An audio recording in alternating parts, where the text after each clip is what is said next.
Welcome to a balanced look, because everyone else's coverage is biased, and I'm the only one who will tell you the positives and the negatives.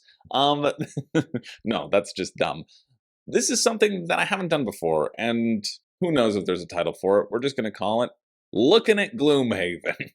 The second edition, the backer kit, whatever they have to offer, and doing sort of a deep dive into the campaign. Deep dive, let's call it that. Sploosh sploosh, mother.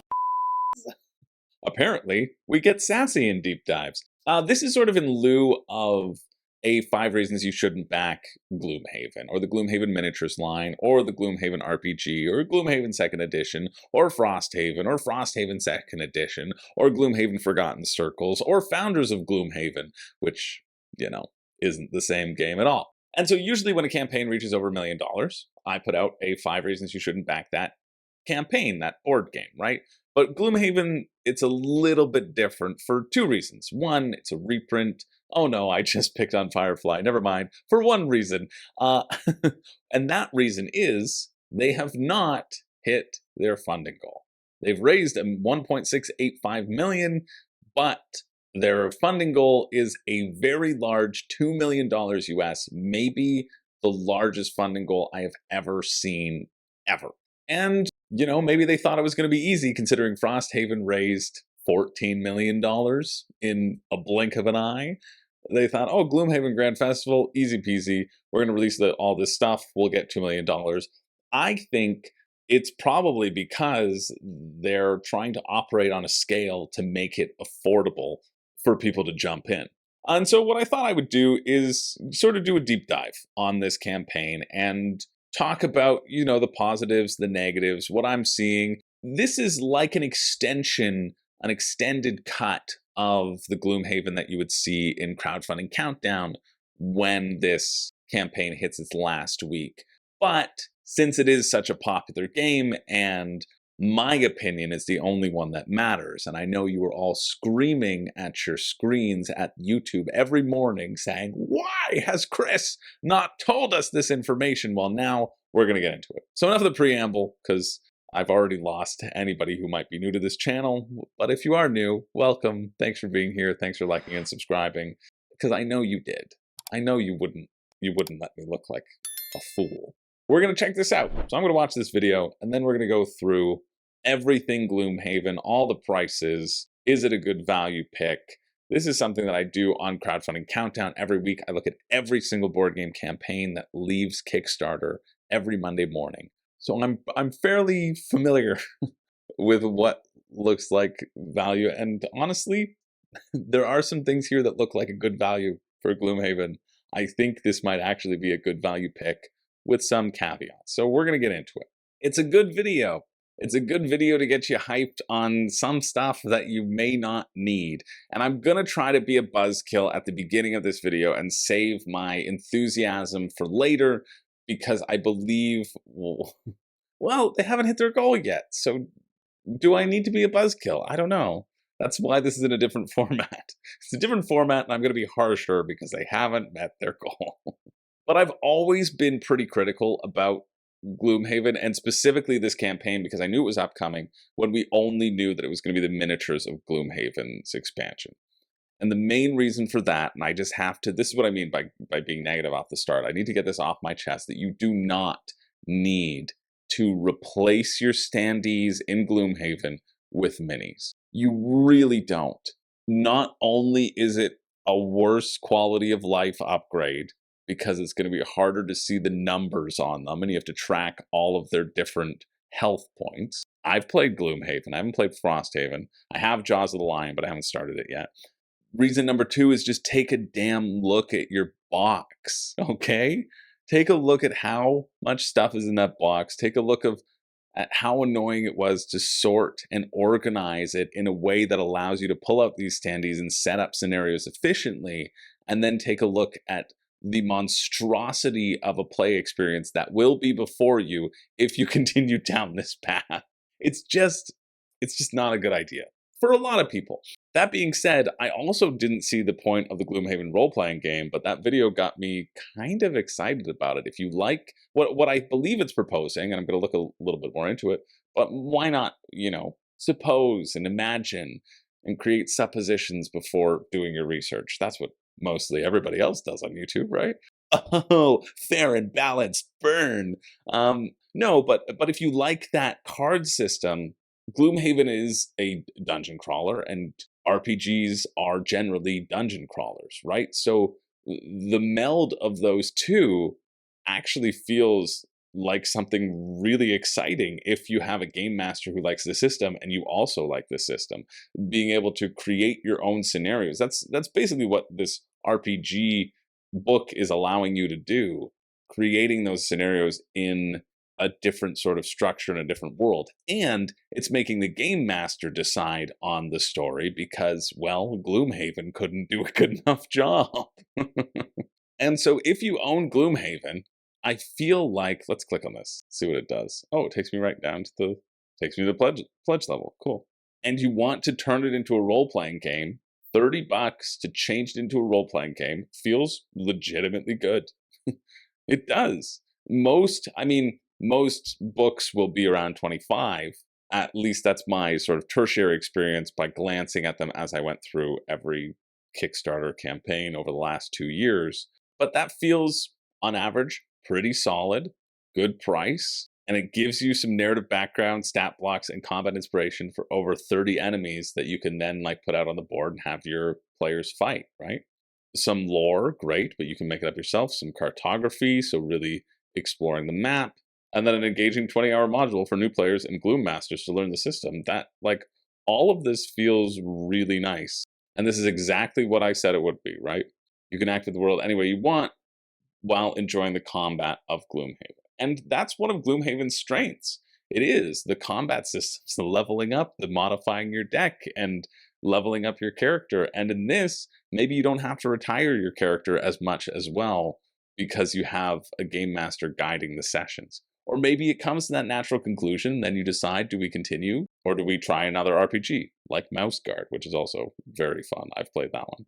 It's probably the longest campaign that I've been a part of. That's why I generally reference it when talking about RPGs. Otherwise, it's just a basic RPG, but instead of rolling, you flip over stamina cards with a second set of randomized numbers. I wonder if there's an article about the difference of the card set, but it says the complete collection of 950 plus cards compatible with the Gloomhaven RPG system, 16 classes, ancestries. It feels because they're offering the RPG core book, you don't have to purchase the card set as well. $10 for a screen and some trackers? Nah, they just wanted to sell you on the box set.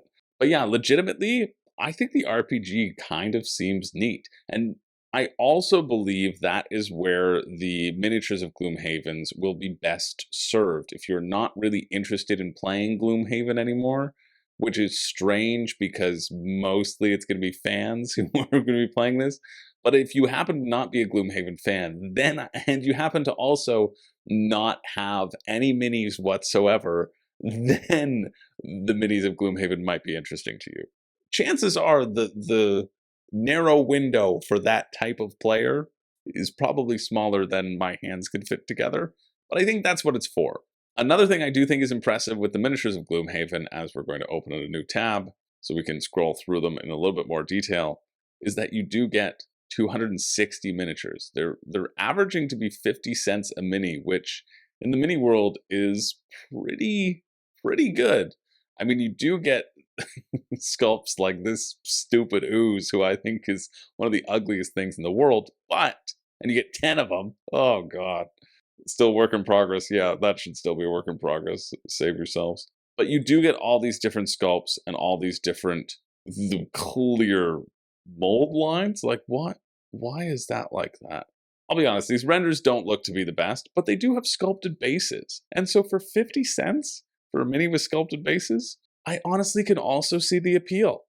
I was joking around in the Discord, somebody said, hey, give me reasons why I shouldn't back this. And I just sent a picture of Jexera, who looks like an old grandmother. Or Jexera cut off the face of an old grandmother and put it on her own face to try to blend into the background. I wonder if I'm going to get spoiled. I haven't finished the main Gloomhaven campaign yet.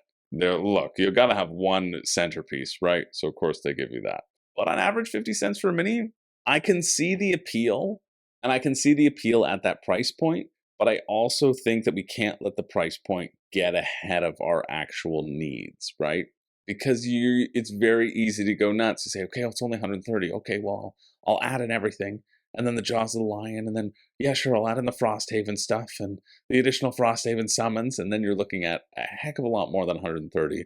In addition, I just think playing with these in your Gloomhaven game would really detract from the experience. I do, because the amount of setup that Gloomhaven already requires, which is an absurd amount. I think having to find all these characters in whatever storage solution you had, I think housing them in a separate box outside your main Gloomhaven, because they're not going to fit into that main box. I think all of that will lead to an additional level of tedium in a game that I haven't gotten to the table that much because of the effort required to just get it out of the box. And I've done everything I can to streamline that. I have an insert. I have a way to set it up quickly. I've got the file folder with all the different tiles by number and by letter. Even still, that's still a bar. And when you're adding in another bar on top of that, I just don't see it being helpful to your game experience. And I think it is a detriment to the game that these do exist. I think maybe for the RPG, they might make more sense. But that being said, the benefit of the RPG is that it's $30 for the core rulebook, and you can proxy other things in. And you don't have to spend $160, which is what, the base set and the core box would give you, on an RPG game, which shouldn't cost that much. So that's kind of my back and forth. I think for the price, this is why the campaign, we'll go back. This is why the campaign is, the full set is $325, right? Like $350. They don't even throw the RPG book in there. Just throw the RPG book in there. Like, take the hit. That's how you can convince more people to do it. Let's see what people are backing right now. 1,000 people are backing that. The other one is people backing Gloomhaven 2nd Edition. Wow. I didn't expect Gloomhaven 2nd Edition to be that popular. I kind of expected Frosthaven to be that popular, because I think this is fairly discounted compared to other markets. I had the option to get Frosthaven for 100, and I turned it down because I didn't finish Gloomhaven, so I'm not going to get Gloomhaven for, the same price. But Gloomhaven was about 100, and now it's moved up to about 130. That feels like an okay increase in price, considering how popular it is, and considering the work that had to go into making this updated from all accounts. And I have looked into quite a few people talking about it. This is a completely new experience. Not a completely new experience. I am not going to throw away my copy of Gloomhaven 1st Edition to get this 2nd Edition. I'm going to be happy with it when I continue playing with it. I've got the FOMO. I wonder what has changed and what I will be playing the least optimal version of, but you have to tell yourself that Gloomhaven was #1 on Board Game Geek for so long. Like, if you think you need the 2nd edition to enjoy this game, you're fooling yourself. You are. I think it's great for people who are going to jump into it. Sure, revamp it. Awesome. Does it come with a friggin' book? Probably not. Maybe it comes with a silent knife who actually works well with the Spellweaver, because that doesn't friggin' work in a 2-player game. No, they don't have the books like they do in Jaws of the Lion, and they are now releasing for Frosthaven. They just have a map tile archive. That's going to cost you $40 for a file folder. Yeah, that's a great purchase. Jeez, some people. Now, this is something, the $75, this upgrade edition, this is something that people specifically requested because it is expensive. It's like, hey, if you really want to upgrade your game, sure, but there's a lot of stuff that you'd have to upgrade. So this is part of that. But it's just the classes and the class boxes, which, like, I would want the new story elements too. Anyway, sorry this sort of is a bit all over the place, but we're taking a look at it. We're taking a look at all the things that this campaign does have to offer, right?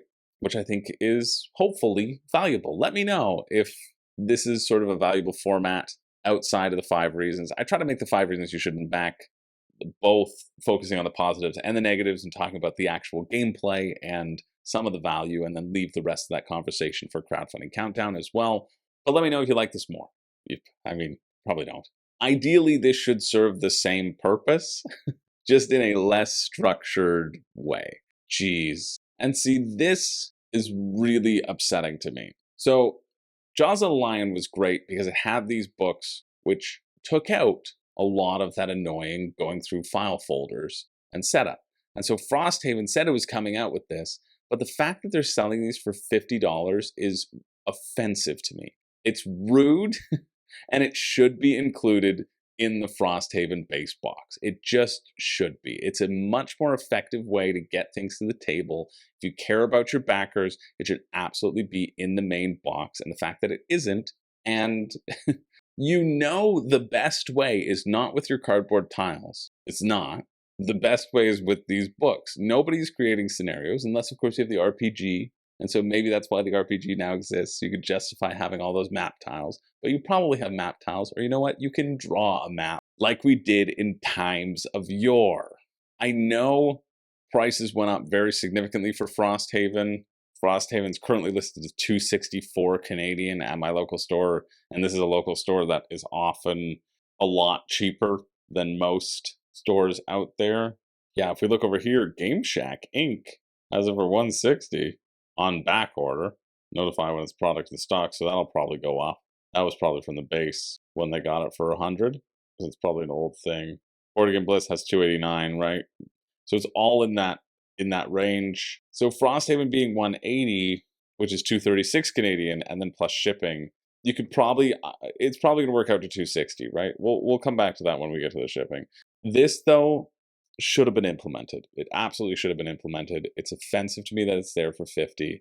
I want it for $20. I would assume it would be sold for $30. $50 US is just bonkers for a quality of life that should be in the game and should be in Gloomhaven 2nd Edition. If you're coming out with 2nd Edition and you're claiming to revamp everything, why are you not revamping a thing that prohibits people getting to the table? Oh, I know why. Because you're selling additional things that prohibit people getting to the table, and you want them to feel like they can use both in tandem with one another. Frosthaven Gloomhaven, to get to the States, is an additional $30, right? So we're looking at $210. So $276. That makes sense. Still not a horrible deal. It's gotten to be expensive if you didn't pull the trigger on Frosthaven back when it was kickstarting last time and you can't find it at the store. This feels like a reasonable, I mean, I say reasonable, it's not reasonable, it's so expensive. But in terms of the actual market that is out there, it feels reasonable for what it's going to cost you in other circumstances as well. So that's what I want to be able to provide you with, that sort of knowledge, if you want to pull the trigger or not. So where are we? Where's our recap? Role-playing game? Actually, the most exciting thing here on this campaign page. Miniatures of Gloomhaven? Completely useless. Don't get them, but I appreciate the price point for what they are. Frosthaven 2nd printing? Equal value to where you will get it in normally cheaper channels. That's a good one-sentence sum up. And then Gloomhaven 2nd Edition, FOMO inciter that you can just chill on. Because you got your big box, you got your game. If you've already played through all of Frosthaven and Jaws of the Lion and Gloomhaven, the first one, and you love it, and you're so sad that it's no longer playable, even though all of that playing took you so long that you forget what's in the first one, and you could just play the base original, but if you have a perfect memory, then maybe this game is for you. So that's what I'm going to assume all 1,000 people who purchased it, 1,100 people. It surprises me so much that the minis of Gloomhaven, that so many people are getting 600 minis. And to you, I don't think I can reach you. You got to let me know in the comments if that's you, because I don't get it at all. But hey, ultimately, I want people to have a good time, and I want people to not regret things. And truly think about this question. It's me putting on my devil's advocate hat. This is going to cross the $2 million bar. It will. It only has 300,000 to go. Gloomhaven has so many fans. It's surprising to me that it didn't. But in essence, it doesn't matter. Their funding goal doesn't matter. I'm sure it matters to them. It doesn't matter to me, because you know what matters to me? You do. It matters that you hit the like and subscribe. No, but what matters to me most, and what really gets me going, is that I want you to have the best experience possible. I do.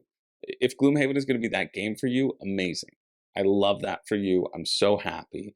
If you will take so much joy painting 600 figures, and you're really getting into the painting hobby, and you want just a whole bunch of figures. Well, remember, it's not 50 cents a mini. It's $160 to get the minis to you. So really, it's 61.5 cents a mini. Still reasonable in terms of how minis go. Then great. If you believe that the minis of Gloomhaven will enhance your experience, I am doubtful that that is the case. But we all enjoy different things. And the main point, and this is what I say in all the 5 reasons you shouldn't back, is that you need to be as excited when it comes to your door as you are when you're pressing back right now. If you can guarantee that, then that's the go-ahead to back, right? Well, no, okay, sorry, because you could be 0 excited and then be 0 excited for it to come. I just saw that loophole. I would like to address that loophole because that is a loophole that I would make. Your excitement needs to be 11 out of 10 to warrant this purchase. It has to be because I'm on the internet and I'm saying so. And if you can guarantee that and that it will sustain and it will be that exciting when it does ship, which it says this is the shipping timeline. Gloomhaven 2nd edition begins fulfillment in March. That means it'll be to your door in August, July, depending where you live. If it can sustain you for a year or a year and a half or 2 years when the minis actually get there, the fact that all of your other stuff is going to arrive before your minis and just sit on a shelf for you to then get your minis and either have to wait to play the game that you ordered. And I assume with all of these different timelines, it means all of these different shippings are going to come at different times, which means you're going to pay the shipping for each section for the big one, which is $80 in shipping. If that can sustain you, then that's great. If it can't, there are so many other games out there that diving into a campaign game and a lifestyle game, in a sense, this will consume your game nights for a long time. It's a tough thing to do. I haven't finished Gloomhaven. I got Gloomhaven 4 years ago, and I still haven't finished it because that's just the type of gamer that I am. And I don't think any campaign game is going to make you change your stripes if you're not willing to dive into a game and really go whole hog on it until the very end. Not even the former #1 game of all time. Hey, maybe with the 2nd edition, Gloomhaven might go back on top, who knows. But for me, I rated Gloomhaven a 7, a 7.5 maybe. A good game, a fine game. But it's one that I would rather play the digital implementation of, because that's something we didn't talk about. Gloomhaven has a digital implementation, and you can get it and play that for $30 instead of 5 times that. And it's been so long since I've dived into Gloomhaven, and the guy who got it for me doesn't really play board games that much. I didn't like how hard it was, and so it's been hard to table with him, but I want to because I want to share the experience with him. All of those things just make me want to play the video game. Because ultimately it's a fun system, but it's got so much bloat already in terms of the actual physical restrictions. And all I see with this new campaign is more or equal bloat, because they didn't or haven't taken the time to care about the setup or care about that user experience or flow.